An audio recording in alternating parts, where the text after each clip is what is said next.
Ashama harka fuune jaalatamtoota wajjabtoota ilmaan Oromoo kam jirtu fayyaa keessanii.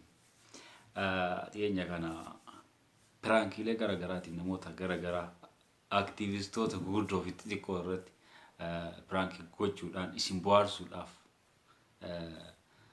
hojii eegaleetiin jira. Har'as gurbaa girisaa rukutamaa tokko piraankii gochuuf deema. Innis Isaa ilma Arsii meetti dawalee piraanki godhaa gamanumaan gama piraankichaatti ceena.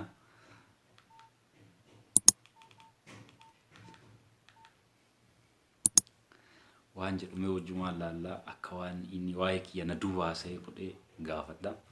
Abdiin qaba na duwwaa waa'ee kiyya hamaan haasa'u. Mee waan inni jedhu laalla.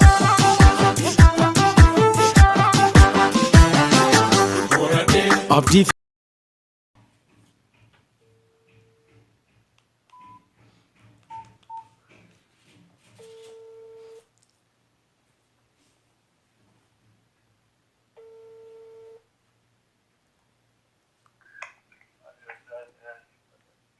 Hello.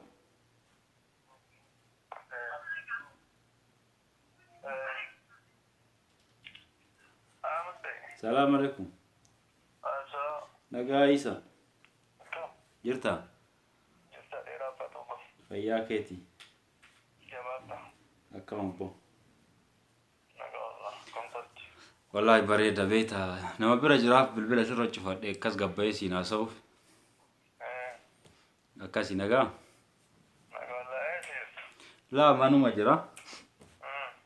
Akkasi waanuma kophaa siin haasa'u itti jiraaf namarraa gabbaye. Akamati? Wallahi nagaa alhamdulillah.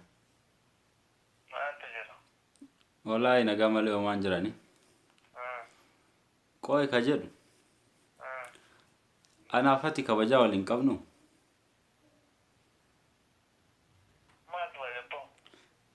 Ani akka obboleessa kiyyaatis hin laalu.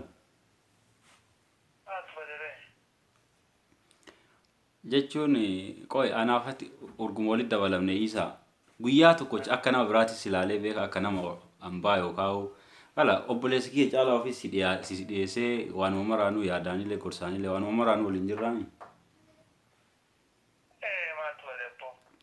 Tayyib yoo an hamaa ta'e yoo an badaa ta'e yookaan yoo anillee nama mallaqa qusatu sassatu ta'e mallaqa faana laalu ta'e haga nama biraatti haasoftu ana dhuftee Mustafaa wanni kun akka namaa naan hin jenne.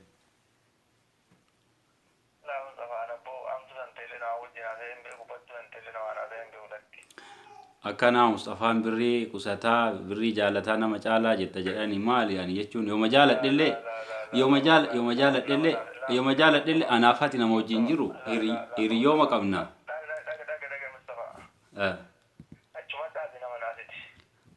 Namallee sii fida rakkoon qabu jettee nama waliin buusu yoo taate malee nama sii fidu rakkoon qabu.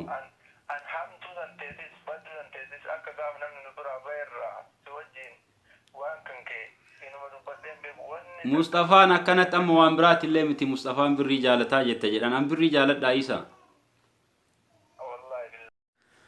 Isaa ilma Arsii akka ajaa'ibaatitti piraankiin haa ta'ee jira argadhee jira.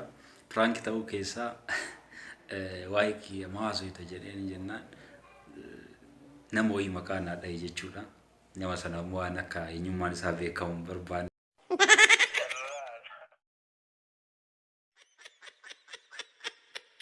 Amma kamu di mana?